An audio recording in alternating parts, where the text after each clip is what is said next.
अर्थात यह लाइन हमें यह समझाता है, विशेष करके ये सभी अभिभावक लोगों को समर्पित है, पेरेंट्स को समर्पित है। जितना संभव हो सके आप अपने बच्चों को मोबाइल से दूर रखा कीजिए, मोबाइल देने की कोशिश नहीं कीजिए। जितना समय आप उनको मोबाइल दे करके रिझाते हैं, बजाते हैं, उतने समय में उनसे कुछ समाज में संस्कारी रूप ढंग से कैसे जीने की आवश्यकता होती है, इसके बारे में बातें कीजिए। दिखाई नहीं दे रहा है। नेक्स्ट लाइन है, माँ पापा हमें आपकी कहानियां सुननी है, ना कि मोबाइल की घंटियां। हमें बच्चों को मोबाइल देने की जगह उनसे संस्कारी, पौराणिक, अच्छे विचार का मार्गदर्शन कराने वाली कुछ विचारों का साझा करना चाहिए। ये लाइनें हमें सीख देती है कि मोबाइल जो है एक बच्चे के सर्वांगीण विकास में बहुत बड़ा बाधा डालता है। अतः जितना संभव हो सके आपसे हमारा ये विनम्र निवेदन है कि आप अपने बच्चों को मोबाइल से दूर रखा कीजिए। तीसरी लाइन है, मम्मी पापा हमें मोबाइल नहीं आपका साथ चाहिए, क्योंकि आपके साथ के पल ही हमारी असली यादें बनते हैं, असली यादें बनते हैं।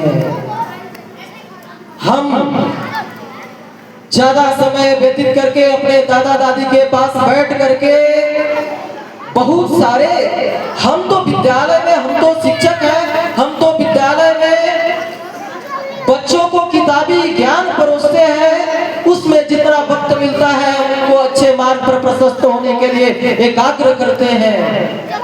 लेकिन आप बच्चों को किताबी ज्ञान तो नहीं दे सकते, लेकिन जो बुद्धि होती है वो बुद्धि समाज में किस तरह से अपने आप को ढालना है, ये बच्चे अपने अभिभावक और माँ बाप से ही सीखते हैं।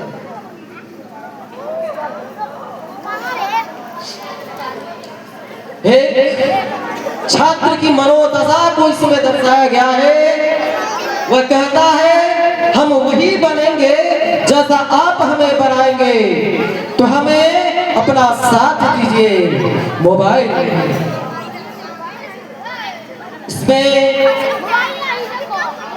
इसका शब्दार्थ है कि जो बच्चे जैसा करते हुए, जिस तरह का शब्दों का उच्चारण करते हुए परिवार में हमें देखते हैं, उसी चीज को वो अनुभव करते हैं, उसी को आदत बनाते हैं। इस समय हमें ज्यादा से ज्यादा बच्चों के सामने अच्छे से अच्छे बातों में वार्तालाप करना चाहिए।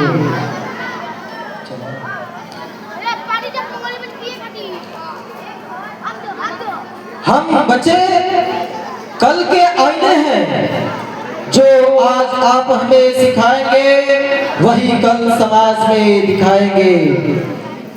हम बच्चे कल के आईने हैं, जो आज आप हमें दिखाएंगे, सिखाएंगे, वही कल हम समाज में दिखाएंगे।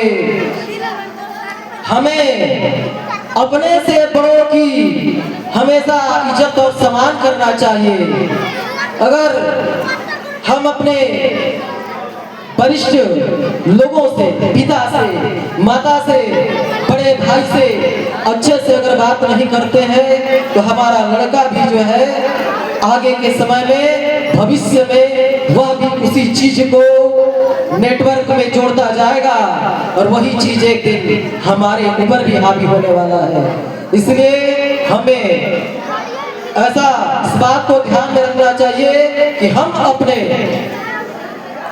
सीनियर से जिस तरह का व्यवहार करेंगे वही व्यवहार हमारे जीवन में भी फलने वाला है।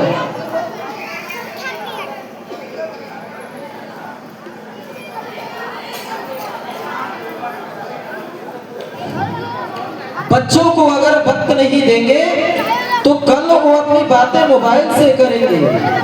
से नहीं। बच्चों से जितना आप लाड़ प्यार से बात कीजिएगा, जितना उनको अपने तरफ अट्रैक्शन करने की कोशिश कीजिएगा, आकर्षित करने की कोशिश कीजिएगा, जितना उन्हें अच्छी बातें समझाने का प्रयास कीजिएगा, वे आपसे उतनी ही नजदीकियां बढ़ाते जाएंगे। अतः बच्चों को हमें अपने मनोदशा और विचार के तरफ खींचना है, ना ही कि मोबाइल के तरफ उसका ध्यान प्रशस्त कराना है।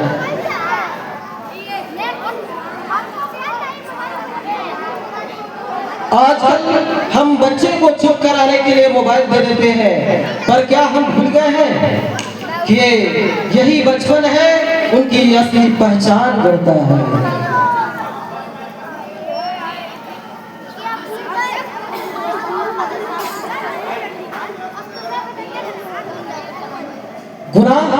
गुनाह सिर्फ गलत काम करने से नहीं होता, गुनाह लापरवाही से भी होता है।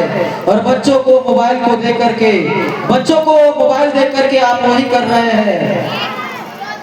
गुनाह सिर्फ गलत काम करने से नहीं होता, गुनाह लापरवाही से भी होता है। और बच्चों को मोबाइल दे करके आप वही गुनाह कर रहे हैं। गुनाह का असली अर्थ ये नहीं है कि आप किसी को गलत पनिशमेंट दे दिए, किसी को आप ठेस बाड़ी से, अस्त्र से, शस्त्र से उसको कोई चोट पहुंचाए तो ही गुनाह है।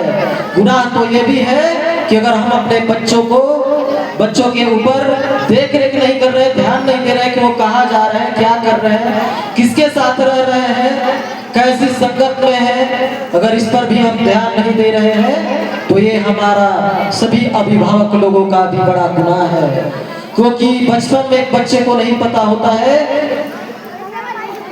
बचपन में जो शुरुआत में मार्ग होता है बहुत अच्छी दिखाई देता है, लेकिन उसके आगे बहुत गहरी खाई होती है। ये केवल हम बता सकते हैं, बच्चे को इस बात की समझ नहीं होती।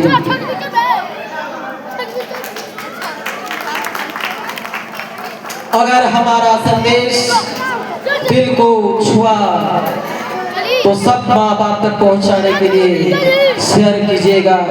धन्यवाद, धन्यवाद।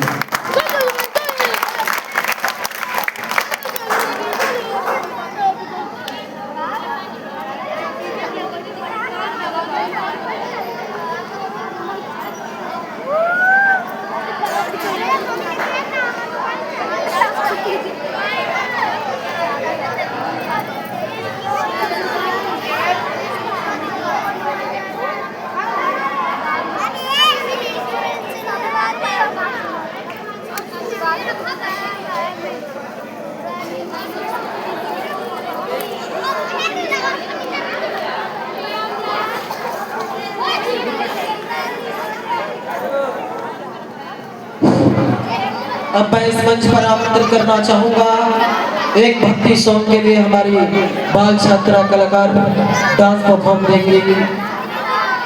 उस टीम को मैं मंच पर आमंत्रित करना चाहूंगा।